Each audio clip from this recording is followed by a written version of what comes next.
reason I had such reservations about this political parties bill, because the persons who drafted this law most likely misled both Raila Amolo Odinga and President Uhuru Kenyatta, because what he is saying is not here. And I had it somewhere that this law will give you the benefit of having in the presidential ballot, as opposed to having ODM where Raila Odinga has Chungwa, and say Jubilee where you have now the dove, you have one symbol for Azimio. It's not a fact. It's not here. And exactly what he's saying is what Jubilee is worried about. But this law, the purpose of this law, the amendment was to include something we call a coalition political party.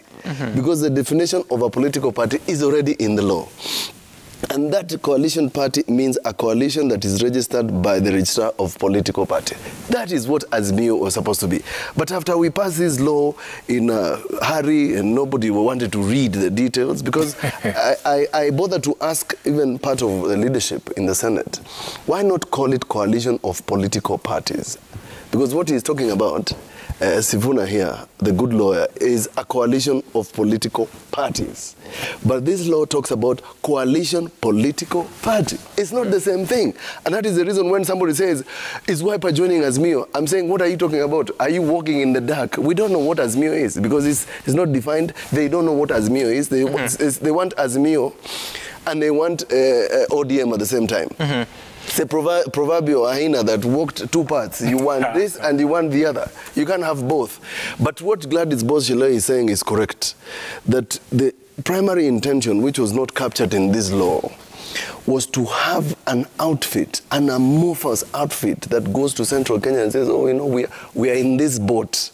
We are in Jubilee, the Red Devils. Are they calling themselves the Red Devils? Red Devils.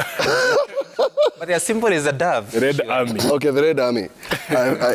I confuse. The Red Army in a very amorphous boat and say, this is not ODM. And then you have, and there's something else Sifuna is not telling you. It introduces yet another concept of direct and indirect nominations. Now, how do you do the direct and indirect nominations in this law when you have Azimio as an amorphous entity and you have him as an ODM candidate? This is what I'm saying. So if One Kenya Alliance goes ahead to form a coalition political party, as contemplated here, can they in law join Azimio? No. That's what I'm simply saying. You can't have it. This law says clearly you can't do that. And if the intention So if you deposit a coalition agreement under this law, which ideally is what Azimio is supposed to be, all those DAPs, which DAP is actually an offshoot, is like an offshoot of a bad of ODM. So ODM has so many small little things all over the place. Once you deposit a coalition agreement, you become a coalition political party. No, unless you express it so. No. Because if we have not done away with coalitions. If, say, Jubilee and all these other small entities, together with ODM, sign a coalition agreement, they become a coalition political party in this arrangement. Correct? Once you do that, you can then join another political coalition. That's what I'm simply saying. So what will One Kenya Alliance be? One Kenya Alliance will deposit a coalition agreement under this law. That's why everybody, when you ask... Once you do that, then it means you're not going to join. You cannot become an Azimio. We are now in agreement. Yeah. Save for one thing, Mheshimiwa Mutula Kilonzo.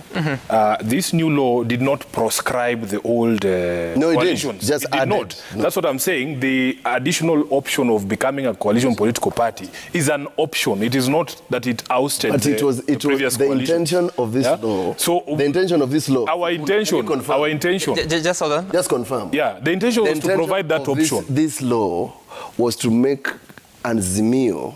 No, it was not to make Azimio. It was not made with Azimio in mind. You see, why were people fighting in Parliament? Why were these people punching one another? Let's just, I need to hear from Gladys Bosch, but there's a question he has raised, which I would wish to hear your answer. Yes. Did you intend to have Azimio as a coalition political party or as a coalition? Listen, Sam, don't fall into his trap. This law was not passed because of Azimio. It was. It was passed. Okay. Right. Let's rephrase the question. Rephrase the question.